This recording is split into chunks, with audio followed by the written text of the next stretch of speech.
бүгін алғыспенен басталат, біздер үшін көздеріңнен жас тамат.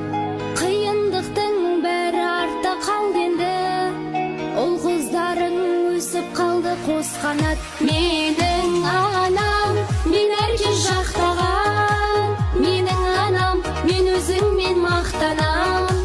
Арманымның биік қылған тұғырын, менің анам барлығынан жақсы адам.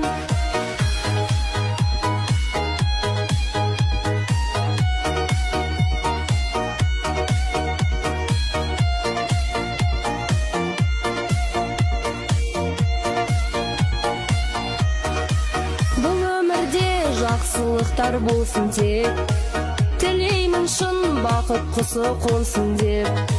Жүре берші